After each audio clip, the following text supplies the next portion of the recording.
Nous nous disons, si quelqu'un est votre meilleur ami, ça veut dire que vous partagez tout avec lui. Nous voulons demander au candidat Chiroma de nous dire ce que son meilleur ami lui a dit par rapport à tout ce que nous avons vécu dans le Libyen. En particulier, je souhaite que le candidat Issa Chiroma vienne dans le Libyen nous dire comment son meilleur ami a pu organiser le meurtre des 3 chefs traditionnels pour simple cri qu'ils ont participé à l'élection des membres du conseil régional du Sud-Ouest. Nous préparons une élection, candidat Chiroma. Ceux qui vont voter pour vous dans le Nord-Ouest et le Sud-Ouest, comment comptez-vous les protéger contre votre ami Christophe Anou, le Camerounais attend. Et en même temps, nous nous interrogeons.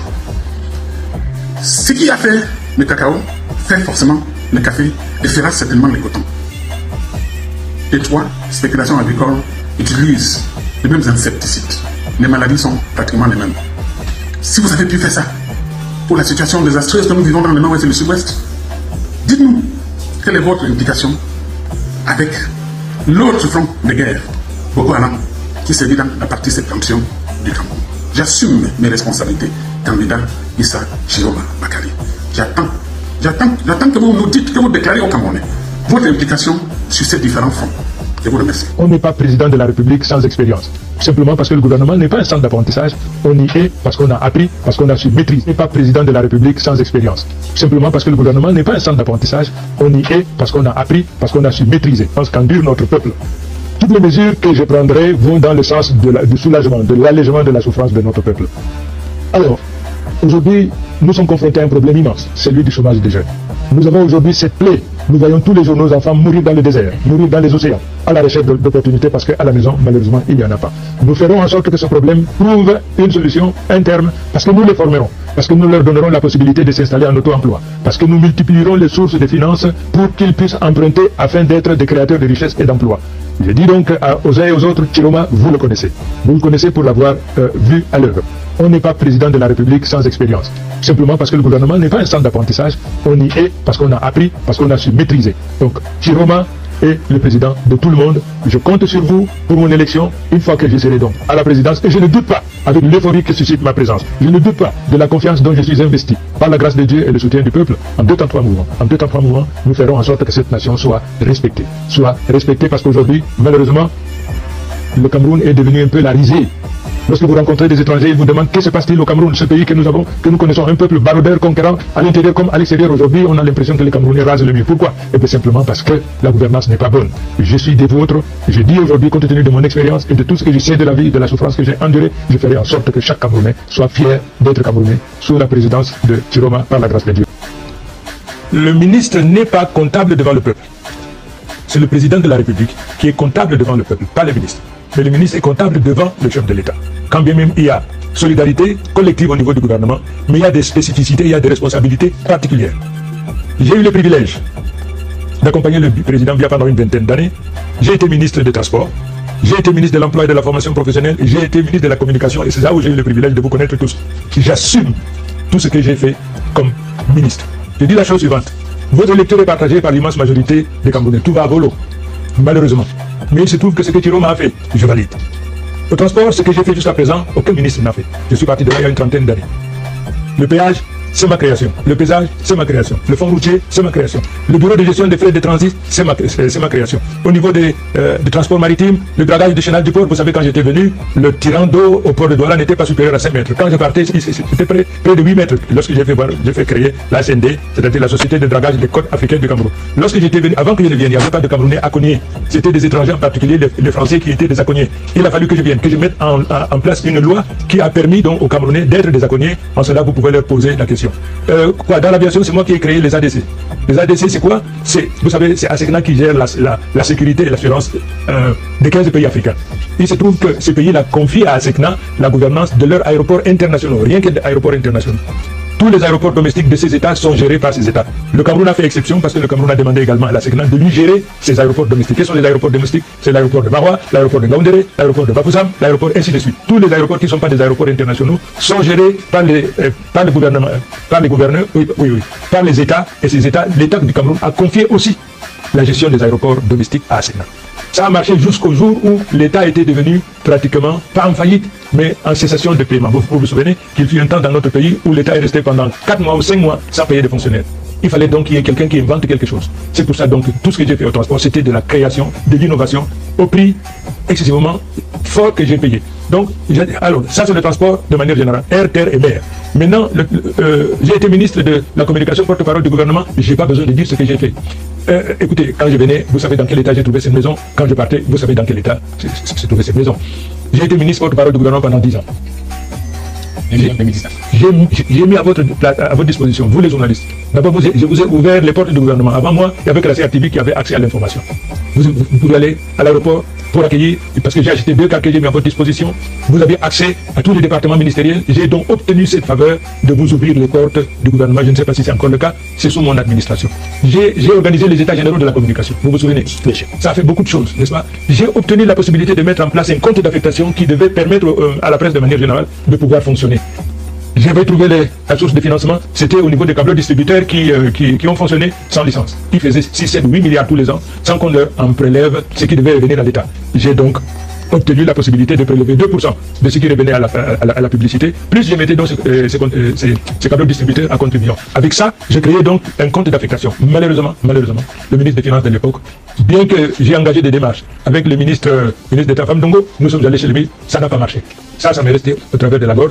La chose qui m'est restée encore au travers de la gorge, c'est la réhabilitation de la CRTV. La réhabilitation de la CRTV, c'est quelque chose qui m'est resté au travers de la gorge. Parce qu'en 2015, le président de la République avait signé le contrat avec un opérateur spécialisé dans le domaine, un opérateur chinois. Ils étaient à 2 en compétition, il y avait Stata, il y avait Huawei. Bref, sans entrer dans les détails, l'écart entre les 2 compétiteurs était de 100 milliards. StarTime, 110 milliards et l'autre 172 milliards. L'écart était donc de 62 milliards. Les proches collaborateurs du chef de l'État et autres, ils ont exercé tellement de pression pour que ce marché soit attribué plutôt à l'autre. Heureusement, le chef de l'État m'a suivi, il a suivi également le Premier ministre et l'époque Yann, il a donné donc le marché à StarTime, dont la spécialité est la radio et la télévision. Je n'entre pas dans les détails. Mais à partir du moment où ce marché n'a pas été attribué à Huawei, les hommes puissants, proches collaborateurs du chef de l'État se sont organisés pour que ce marché ne soit jamais exécuté par moi-même. Alors, il y a certainement... Que je finisse d'abord. Oui. Que je finisse d'abord. Aujourd'hui, le président avait accordé ce marché en 2015. Nous sommes en 2025. 10 années se sont écoulées. La CRTV est en train de s'écouler. Ce marché n'a pas été exécuté. C'est ce que vous vouliez dire. Oui, enfin, je voulais dire qu'il y a le volet aussi de l'emploi de la formation professionnelle, mais on reviendra là-dessus avec Donald Bristangan. Je voudrais peut-être qu'on continue. Il y a un poids lourd, un poids extrêmement léger. Je voudrais donc que justice soit rendue au peuple qui a opéré son choix. Je vous ai dit, ce qu'on voulait, c'est la coalition. Le peuple a déjà fait sa coalition. Et c'est cette coalition aujourd'hui qui brille de 1000 feux. Il suffit simplement que l'élu du peuple passe par ici. Vous avez 50, 100 personnes qui suivent. Est-ce que l'autre existe? Je n'ai parlé de personne. C'est parce que vous avez utilisé un qualificatif, les poids lourds. Maintenant, je vous pose la question, à votre avis, qui est poids lourd, qui est poids léger? Monsieur le ministre, c'est nous qui posons la question. Dans la lettre que vous avez adressée aux Camerounais le 24 juin 2025, au sujet justement de ce que beaucoup... Le ministère ne crée pas des emplois. Le ministère est en contact avec le secteur privé, producteur de la richesse. Il y a ce que nous appelons la gestion prévisionnelle des emplois. La gestion prévisionnelle des emplois prescrit au maître d'être en contact, au ministre d'être en contact avec le secteur de production. J'ai donc un contact avec le président du GICAM, le MECAM, ainsi de suite. Je dois visiter toutes les entreprises pour avoir une idée de leurs besoins à court, moyen et long terme, de manière à pouvoir former en amont.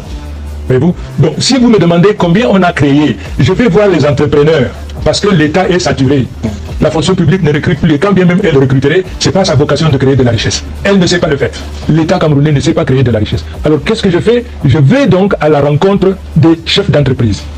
Je leur demande quel est votre besoin en matière de formation, 1. Et de 2, je veille à ce que tout étranger qui travaille au Cameroun, je veillais, tout travailleur qui travaille au Cameroun, au préalable, il faudrait d'abord que je vérifie sur le plan national qu'il n'y a pas de Camerounais qui soit capable de faire le travail pour lequel on va les recruter. On va y revenir, monsieur le ministre. Moi, je dois répondre à cette question. Mais une fois donc qu'il est établi, après consultation de notre banque de données, qu'il n'y a pas de Camerounais qui soit capable de faire, alors j'autorise, je signe le contrat, mais je lui prescris de recruter un Camerounais.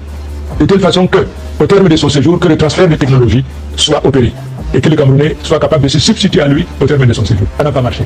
Ça m'est resté au travers de la gorge. La chose qui m'est restée encore au travers de la gorge, c'est la réhabilitation de la CRTV. La réhabilitation de la CRTV, c'est quelque chose qui m'est resté au travers de la gorge. Parce qu'en 2015, le président de la République avait signé le contrat avec un opérateur spécialisé dans le domaine, un opérateur chinois.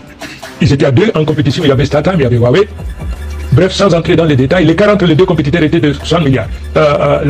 StarTime, 110 milliards et l'autre 172 milliards.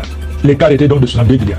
Les proches collaborateurs du chef de l'État et autres, ils ont exercé tellement de pression pour que ce marché soit attribué plutôt à l'autre. Heureusement, le chef de l'État m'a suivi, il a suivi également le Premier ministre de l'époque, il a donné donc le marché à Statoil, dont la spécialité est la radio et télévision. Je n'entre pas dans les détails. Mais à partir du moment où ce marché n'a pas été attribué à Huawei, les hommes puissants, proches collaborateurs du chef de l'État se sont organisés pour que ce marché ne soit jamais exécuté par moi-même. Alors, il y a certainement... Que je finisse d'abord. Aujourd'hui, le président avait accordé ce marché en 2015. Nous sommes en 2025. 10 années se sont écoulées. La CRTV est en train de s'écouler. Ce marché n'a pas été exécuté. C'est ce que vous voulez dire. Oui, en fait, je voulais dire qu'il y a le volet aussi de l'emploi de la formation professionnelle. On reviendra là-dessus avec Donald Brice-Camdan. Je voudrais peut-être qu'on continue. Alors, maintenant que vous avez regardé, vous avez écouté, vous avez suivi, vous avez liké et vous avez partagé, merci de l'avoir fait, car nous comptons toujours sur vous. Nous sommes arrivés à la fin de la vidéo, mais nous comptons toujours sur vous. Donnez vos commentaires, dites ce que vous pensez. Si vous avez une critique à faire, faites-le. Nous recommandons ces commentaires, nous répondons à tous vos commentaires et nous acceptons toutes les critiques. Merci pour ceux qui ont partagé, qui continuent de partager, qui like, qui écoutent nos vidéos, qui écoutent nos publications, qui like, qui commentent et qui partagent, comme nous vous le recommandons, nous le demandons. Merci beaucoup pour tout cela et nous espérons qu'avec vous, nous grandirons et nous irons loin, car il n'y a que vous seuls qui pourrez nous aider. Merci.